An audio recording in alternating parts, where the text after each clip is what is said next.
Dobro, jaz vas lepo pozdravljam, moje ime je Matjaž Grilc, z Barbaro, z gospodom Lebanom, pa tudi z Renato, občasno smo bili tisti, ki smo zdaj leto in pol preživeli po pol tedna ali pa ne vem, večkrat kot ne na Ministrstvu za okolje in prostor v okviru pogajanj za tale trojček zakonov.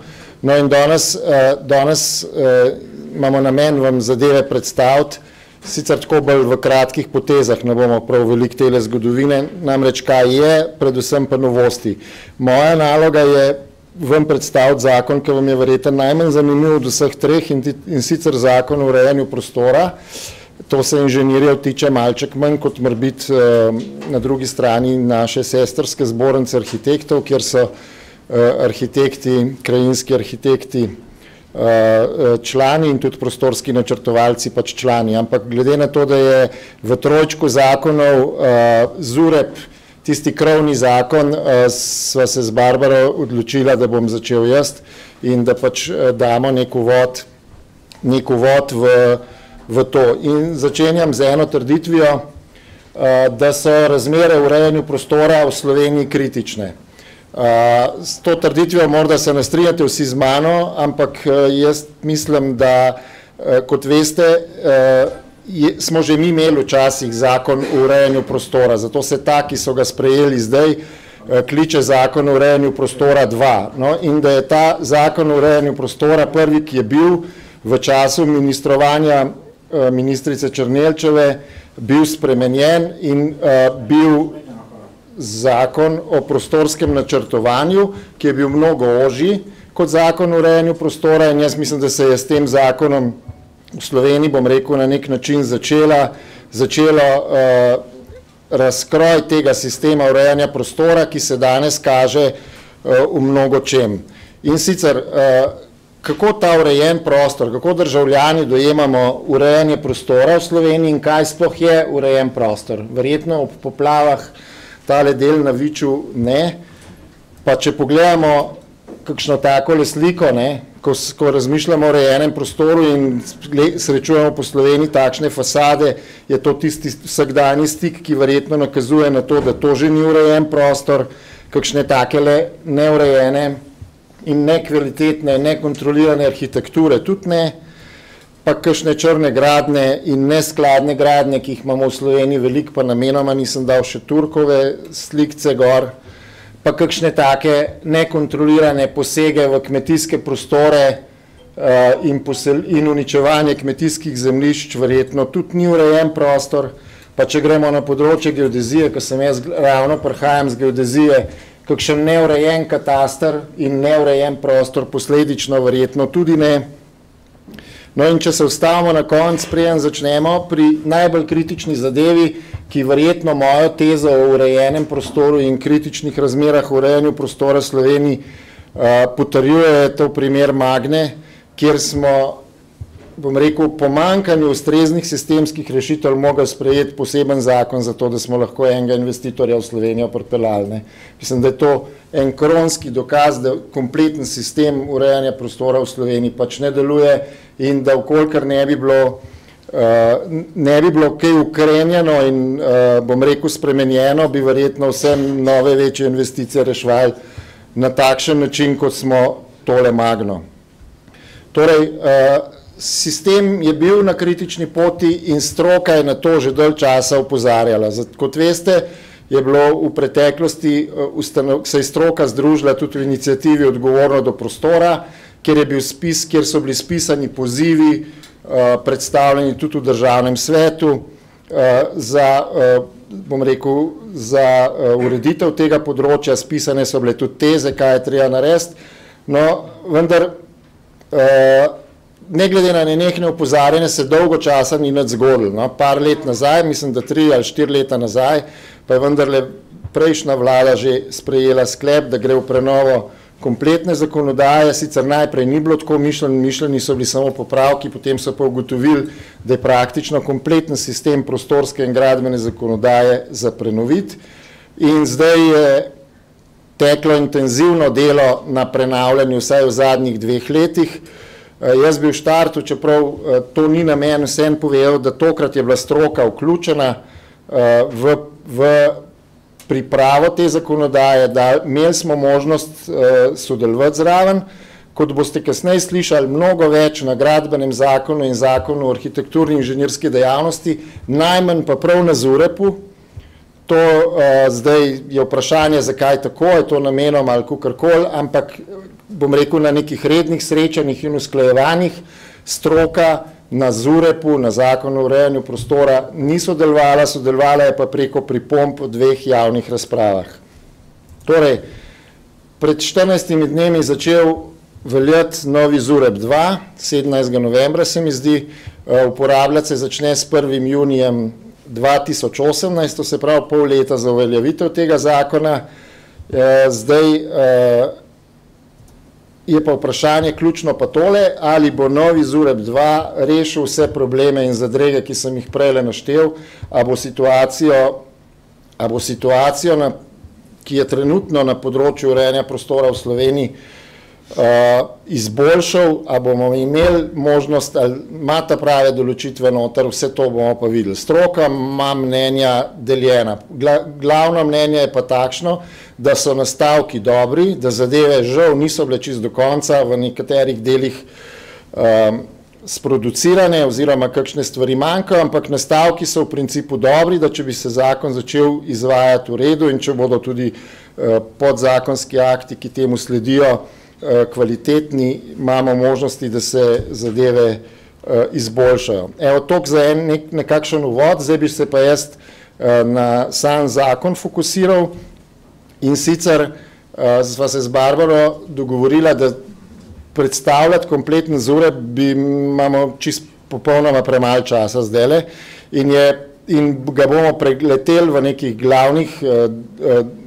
glavnih poudarkih. Jaz bom pa morebiti tisto bo z rdečo napisano neke novosti, ki do zdaj niso bile, bom pa upozoril na tiste novosti, potem bi pa raje v razpravi, če bo kdo želel na konkretne stvari še kaj bolj konkretno povedal.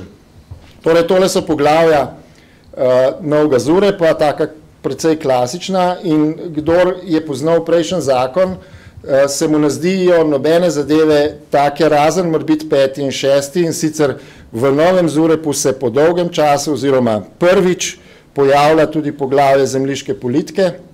Mi do zdaj tega nismo imeli v nobenem zakonu o urejanju prostora. Meni je žal, da se ne pojavlja poglavje zemljiška politika kot poglavje, tako da bi bila tudi neka strategija, neke osnove za to, ampak so v bistvu v ZUREP-u zdaj navedeni samo ukrepi zemljiške politike, ki so dani na voljo občinam, ki so pretežne meri izvajalci te zemljiške politike, da jih začnejo izvajati pač po lastni presoji. Zdaj, kateri so, jih bomo kasneje našteli, ko bomo do tja prišli. Novi je tudi poglavje o prostorskem informacijskem sistemu, ki ga vsi že dolgo čakamo in je zdaj na nekakšni dobri poti, da se tudi udejani, glede na to, da so bili za udejanjanje te točke 6 v Sloveniji pridobljene kar znatna evropska sredstva in da že potekajo projekti, ki bodo do leta 2020 ta prostorski informacijski sistem tudi, bom rekel, implementirali. Koliko velik je tale zakon? Pove tole, zakon ima 303 člene oziroma 116 gosto tipkanih A4 strani, tako da je kar materija taka zajetna za predelavo. Če gremo, jaz sem si to tako zamislil, da bi kar po teh poglavjih šel in probal na nek način vas upozoriti na zadeve. Najprej državni prostorski red, to so za uvod določila o temeljnih pravilih urejanja prostora, splošne smernice, kdo so nosilci, priporočila za prostorsko načrtovanje, to se pravi nekakšen uvod, nič tukaj drastičnih novosti, uvod v naslednja poglavja, kjer se prostorsko načrtovanje nekako bolj potem v detajlih implementira. No, morebiti naslednja zgodba, kdo so udeleženci na področju urejanja prostora, je že zanimiva, ker se dve nove stvari pojavljata. No, vidite, ta prva že nisem rdeč pobarval, pa je nova. Govorimo o Komisiji Vlade za prostorski razvoj. Tole je ena taka kompromisna rešitev, ki jo je ministrstvo predlagalo, Namreč stroka je v zahtevah skupine odgovorno za prostore, ki se jim je tudi inženirska zbornica pridružila, zahtevalo nadresorsko skupino za prostor. To se pravi, da prostor ne bi bil del enega ministrstva, tako kot je zdaj Ministrstvo za okolje in prostor, ampak da je prostor multidisciplinarna zgodba, ki se tiče večjih ministrstv in bi praktično morala biti nek organ na nivoju vlade, to se pravi nadministrski organ.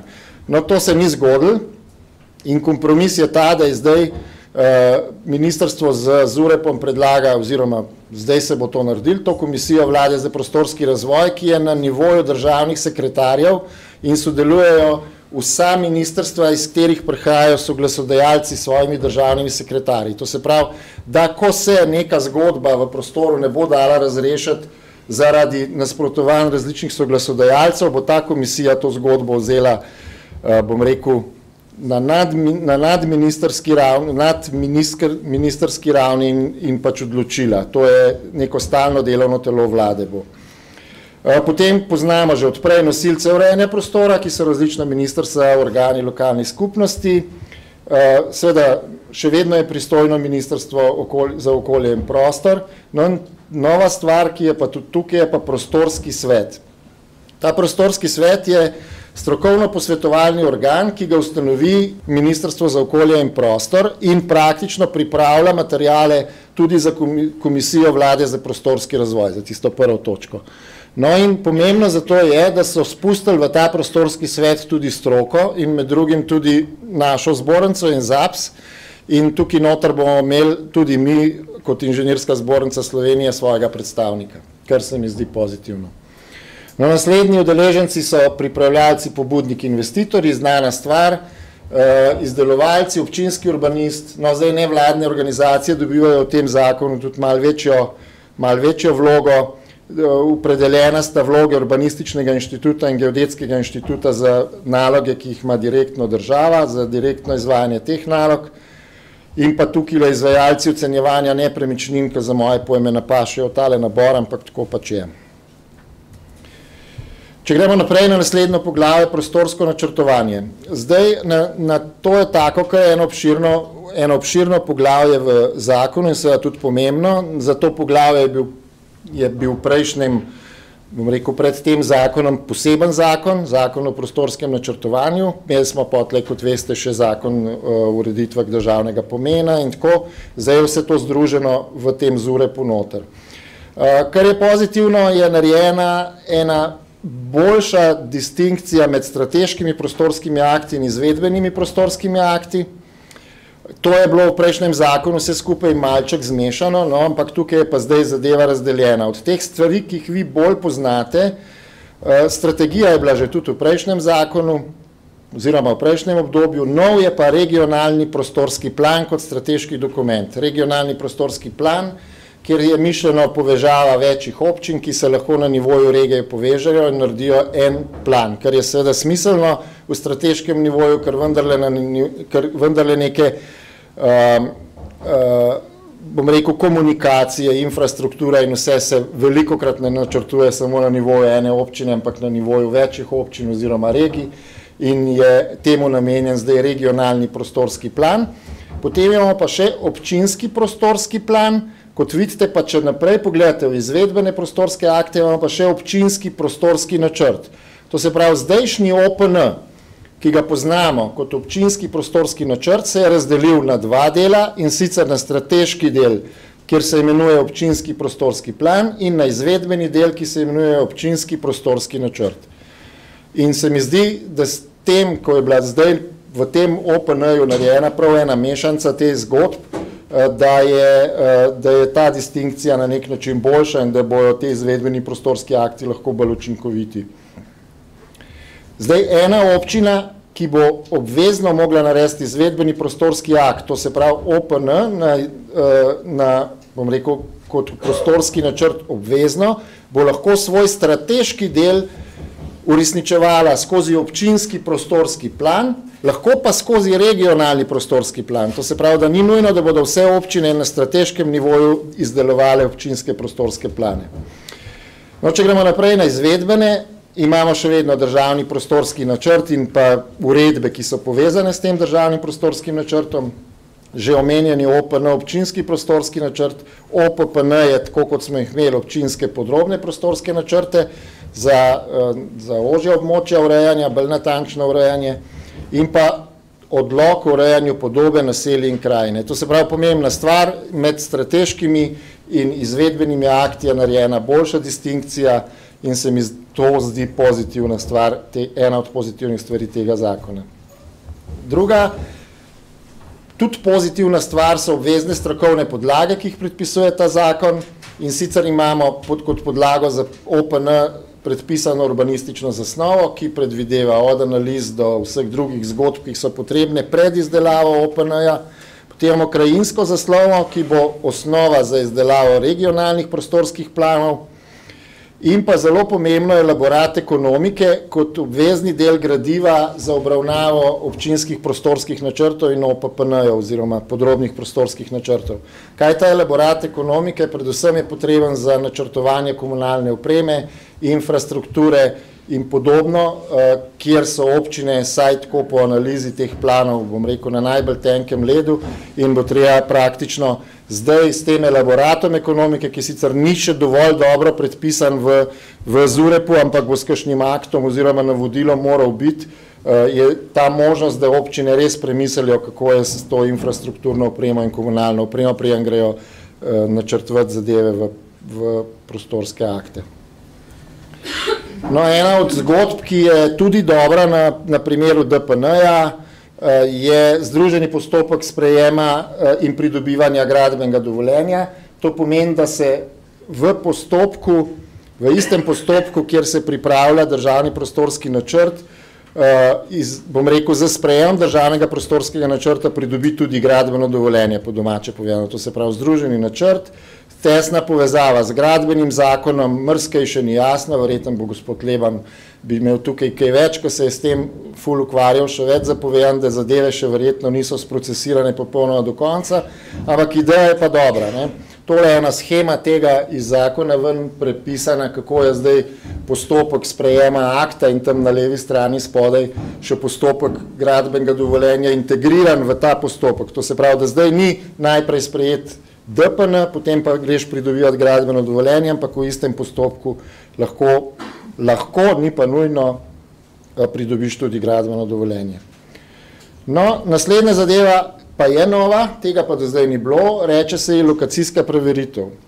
Kaj zdaj ta lokacijska preveritev? Je en čist nov instrument prostorskega načrtovanja, ki se izvaja na osnovi pobude investitorja, ki na občini vloži elaborat. Danes veste, da je bilo postopek, danes je bil tak, da si pač pobude za spremembo občinskega prostorskega načrta dal, pa je pa občina to zbirala, pa je pa enkrat obravnavala, pa je spremenila potem v nekem postopku spremenila OPN, pa si dobil pač ti na tvoj predlog zdaj nekaj zazidljivega ali pa izuzetega iz tega ali kakorkoli.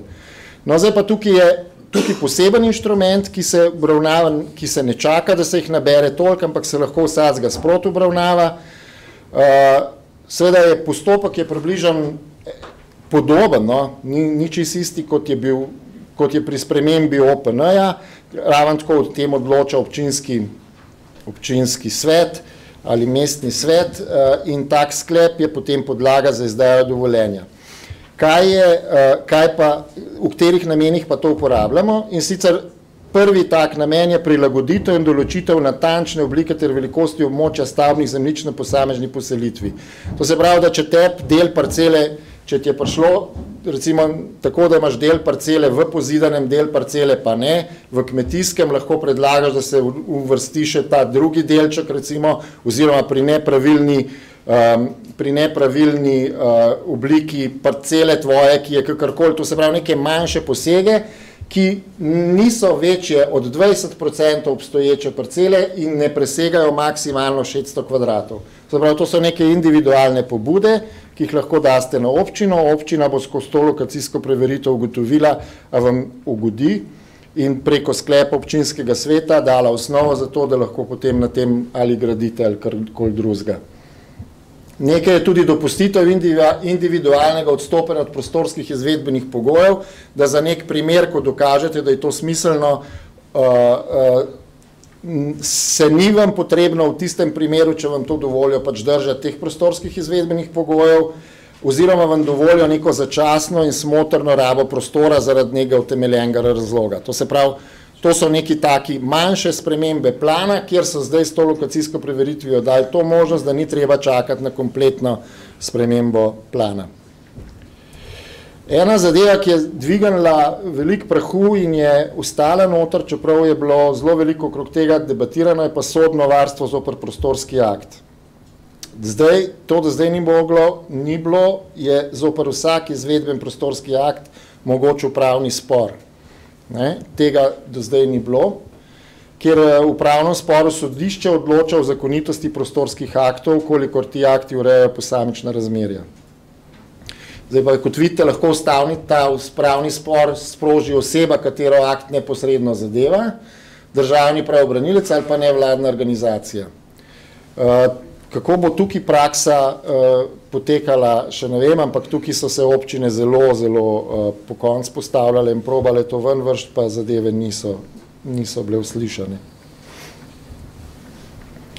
No, poglavje, ki mene osebno najbolj veseli v ZUREP-u, je poglavje zemljiške politike. Tukaj sem napisali bolj pravilno ukrepi zemljiške politike, ker mi manjka nek uvodni del, strateški del, kako sploh zemljiško politiko v občinah izvajati. Tukaj so pa samo našteti ukrepi zemljiške politike, ki jih je kar precej. Zdaj moram povedati, da tekom sprejemanja tega zakona so se te ukrepi kar menjavali. Enih zdaj sploh ni več not, eni so prehajali not ponovno, to je bilo tako zelo kreativen proces.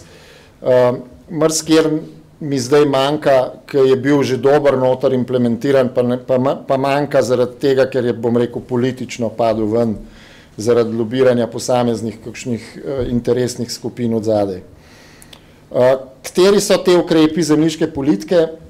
Jih je kar toliko, da jih je na večjih slajdih bodo. To se pravi, najprej definira pozidano in nepozidano stavbno zemljišče. To je eno od zadev, ki je rak rana našega urejanja prostora. Mi ne, da nimamo dobro definirana pozidana in nepozidano stavbna zemljišča, mi nimamo tudi nobene evidence teh zemljišč, kar je naslednji večji problem. Eden od bistvenih razlogov, zakaj obdavčenje nepremičnin nismo spravili skozi, ker mislim, da je kritično pri obdavčenju nepremičnin niso stavbe, ampak so zemljišča, ker nimamo enostavno pravilnih podatkov o pozidanih in nepozidanih stavbnih zemljiščih. Potem imamo naslednji problem, definicija razvojnih stopenj nepozidanih stavbnih zemljišč, to je čisto nova zgodba, kjer spet pri nepozidanih stavbnih zemljiščih imamo različne vrste stavbnih zemljišč, takšne, ki lahko jutri gradimo gor, ker imajo dostop, komunalno opremo, ne vem karkoli, in jutri lahko dobite gradbeno dovoljenje zanj, do take, kjer je potrebno vložiti še 5-letnega dela in stroškov, da bo sploh lahko kadarkoli kdaj pridobljeno gradbeno dovoljenje, in zato so ta nepozidana zemljišča razvrščena v razvojne stopnje. Višja razvojna stopnja je večja možnost ali pa hitrejša možnost pridobitve gradbenega dovoljenja in manj potrebnih stroškov za vložitev v tisto zemljišče. Nižja je pa pač obratno. Potem je ponovna, kar je res, se mi zdi ključno in pozitivno, je ponovna uvedba pojma gradbena parcela in seveda z njo povezano ureditev evidentiranja teh gradbenih parcel. Končno imamo spet zakonsko opredeljeno gradbeno parcelo in tudi evidenco gradbenih parcel, ki se bodo ponovno vodile v katastru, v zemljiškem katastru. Imamo zdaj s tem zakonom vzpostavljeno in jaz to štejem kot enega med top 5 prednosti tega novega zakona. Potem nekaj na temo upravne komasacije, soglasje za spremembo meje na območju stavbnih zemljišč, predkupne pravice države, pa če gremo naprej, o razlastitvah govori, na katerih območjih in kdaj, uvedba pojma gospodarjenja s stavbnimi zemljišči, kar je eden od temeljnih principov zemljiške politike, izdelava elaborata preskrbe s stavbnimi zemljišči. No, tukaj imamo nekaj prečrtanega. V prejšnjih verzijah je bila noter ena od pomembnih zadev, ki bi za moje pojme situacijo na občinah na tej tematiki povečale, so bile zemljiške službe. Ena od prejšnjih verzij zakona je imela noter te zemljiške službe, ki bi aktivno delovale na zemljiški politiki v občinah, no in ta zgodba je padla ven iz meni neznanih razlogov, ampak v glavnem v finalni verziji žal zemljiških služb kot ukrepa zemljiške politike ni. Taksa na neizkoriščena stavbna zemljišča, čisto nova zgodba,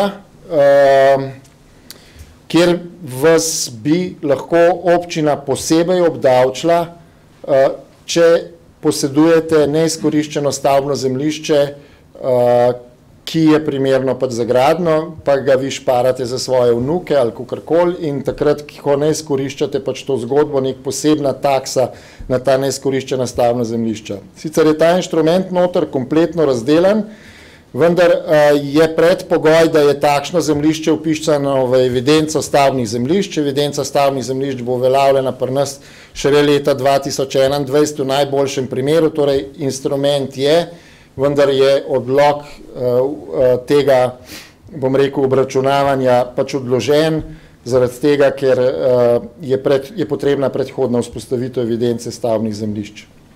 Ena od novosti je tudi akontacija komunalnega prispevka za lastnika zemljišča, predvsem pri novih gradnjah komunalne opreme. To pomeni v tistih primerih, ko čez vaše parcele pripeljejo novo komunalno opremo, vam lahko zaračunajo kot lastniku akontacijo za komunalnega prispevka za to novo komunalno opremo, ki se kasneje, ko greste v pridobitev gradbenega dovoljenja, plačevanje komunalnega prispevka pri gradnji poračunava nazaj. Evo, to so bili te ukrepi zemljiške politike, ki jih bojo občina po nove lahko uporabljala v izvajanju zemljiške politike. Zdaj še eno poglavje bi na brzino obdelal, vidim sem že dosti dolg tukaj, je prostorski informacijski sistem.